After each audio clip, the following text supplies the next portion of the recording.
నమస్తే, welcome to RTV. నేను సచిన్. ఎర్రకోట బదులైంది, కేరళలో హస్తం వికసించింది. యూడీఎఫ్కు ఘన విజయం కట్టబెట్టి తమపై మళ్లీ నమ్మకం ఉంచారు కేరళ ప్రజలు. కానీ అసలు కథ ఇప్పుడే స్టార్ట్ అయింది. గెలుపు సంబరాలు ఇంకా ముగియక ముందే కాంగ్రెస్లో సీఎం కుర్చీ కోసం కుమ్ములాటలు స్టార్ట్ అయ్యాయా? కేరళ ముఖ్యమంత్రి కిరీటం దక్కేది ఎవరికి? రహస్య ప్రకటనలతో సీనియర్ నేతలు పంపుతున్న సంకేతాలు దేనికి? ఢిల్లీ టు గల్లీ, కేరళ రాజకీయాల్లో క్షణానికి మారుతున్న ఉత్కంఠభరిత పరిణామాల్ని డీటెయిల్గా పూర్తిగా చూద్దాం. విజయం ఖాయమైంది. ఇప్పుడు అందరి కన్ను ఆ ఒక్క కుర్చీపైనే. ముఖ్యమంత్రి పదవి కోసం కాంగ్రెస్లో త్రిముఖ పోరు నడుస్తూ ఉంది. ముగ్గురు ఉద్దండులు రేసులో ముందున్నారు. నెంబర్ 1 వీడి సతీశన్. గత శాసనసభలో ప్రతిపక్ష నేతగా ఒంటి చేత్తో ఫైట్ చేసిన ఈయన ఇప్పుడు ముఖ్యమంత్రి పదవి తనకే దక్కాలంటున్నారు. సతీశన్ అంత సులభంగా వెనక్కి తగ్గే రకం కాదు.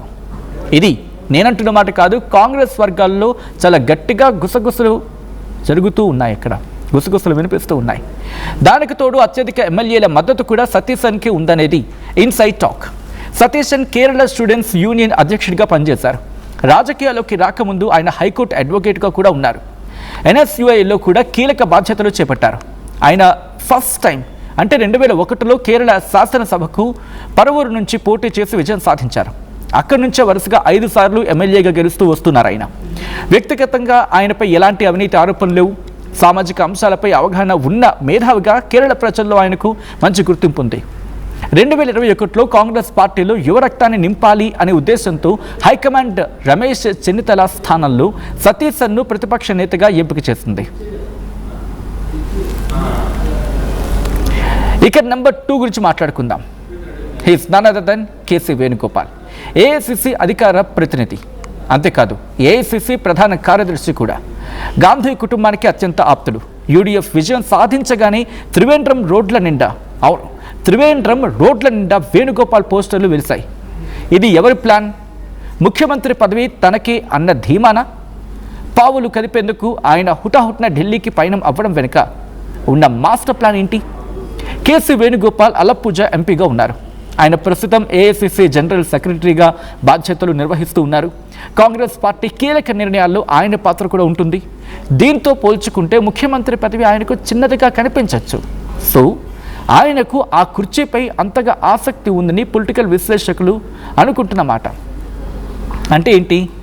అంత పెద్ద పొజిషన్లో ఉన్నారు కాబట్టి ఆ ముఖ్యమంత్రి పదవి ఆయనకు చిన్నగా కనిపించవచ్చు. కాబట్టి ఆయనకు ఆ కుర్చీపై అంతగా ఆసక్తి ఉండదు అని చెప్పి పొలిటికల్ విశ్లేషకుల్లో జరుగుతున్న ఒక పెద్ద చర్చ. ఇక విద్యార్థి దశలోనే కేరళ స్టూడెంట్స్ యూనియన్ ద్వారా రాజకీయాల్లోకి ఎంట్రీ ఇచ్చారు కేసీ వేణుగోపాల్. మన్మోహన్ సింగ్ యూపీఏ ప్రభుత్వంలో కేంద్ర పౌర విమానయాన శాఖ సహాయ మంత్రిగా పనిచేశారు. ఆయన గతంలో రాష్ట్ర ప్రభుత్వంలో కూడా మంత్రిగా సేవలందించిన అనుభవం ఆయన సొంతం. ఇక నెంబర్ 3 సీనియర్ నాయకుడు రమేష్ చెన్నితల. ఏళ్ల తరబడి పార్టీని నమ్ముకుని ఉన్న ఈయన ఇప్పుడు సీఎం కుర్చీ కోసం గట్టిగానే పట్టుపడుతూ ఉన్నారు. ఈ ముగ్గురులో ఎవరిని ఎంపిక చేసినా మిగతా వారు ఏకగ్రీవంగా అంగీకరిస్తారా? ఏకాభిప్రాయం సాధించడం కాంగ్రెస్ అధిష్టానానికి తలకు మించిన భారంగా మారనుందా? కాంగ్రెస్ పార్టీలో రమేష్ చెన్నితల చాలా సీనియర్. కేవలం 26 ఇయర్స్లోనే కేరళ రాష్ట్ర మంత్రివర్గంలో చోటు దక్కించుకొని రాష్ట్రంలో అతి చిన్న వయస్కుడిగా మంత్రిగా రికార్డు సృష్టించిన అనుభవం ఆయన సొంతం. ఆయన 4 సార్లు లోక్సభ సభ్యుడిగా ఎన్నికయ్యారు. ప్రస్తుతం ఆయన హరిపాడ్ నియోజకవర్గం నుంచి ఎమ్మెల్యేగా గెలిచారు. కేపీసీసీ అధ్యక్షుడిగా 9 ఏళ్లు పనిచేసిన నాయకుడిగా ఆయనకు గుర్తింపు ఉంది. 2014 నుంచి 2016 వరకు ఉమన్ చాందీ ప్రభుత్వంలో కేరళ రాష్ట్ర హోంమంత్రిగా కూడా బాధ్యతలు నిర్వర్తించారు. ఆయన 2016 నుంచి 2021 వరకు కేరళ శాసనసభలో ప్రతిపక్ష నాయకుడిగా పనిచేశారు.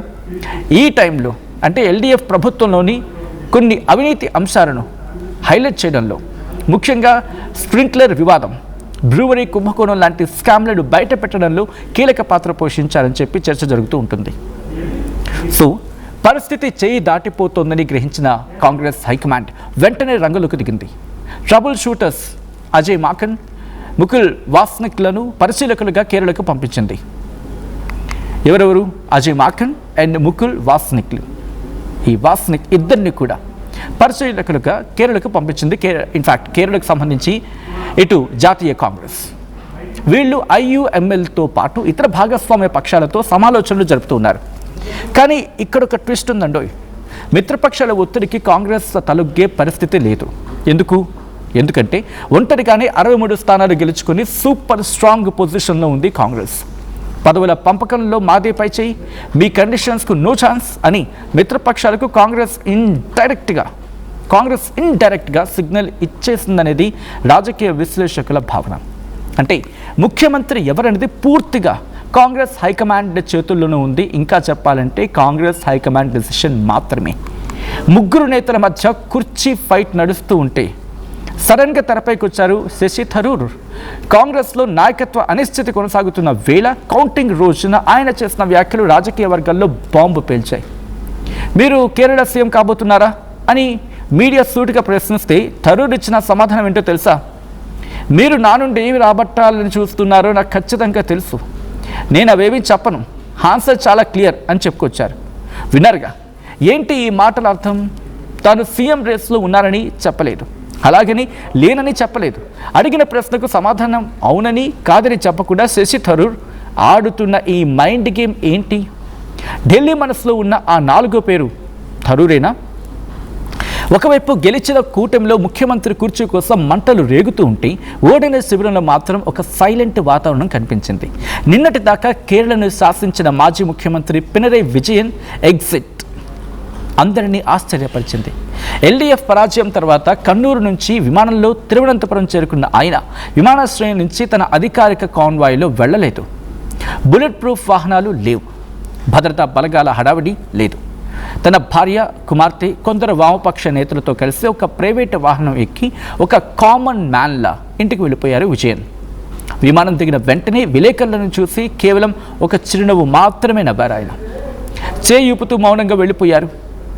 ఆయనతో మాట్లాడాలని విలేకరులు ఎంత ప్రయత్నించినా కుదరలేదు. ఆయన రియాక్ట్ కాలేదు.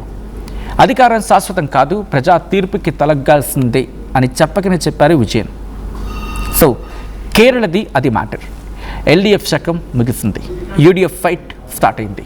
ఒకవైపు అత్యధిక ఎమ్మెల్యేల మద్దతు ఉన్న సతీశన్, ఇంకొక వైపు ఢిల్లీ పెద్దల ఆశీస్సులున్న వేణుగోపాల్, మరోవైపు సీనియారిటీ నమ్ముకున్న రమేష్ చెన్నితల, మధ్యలో థరూర్.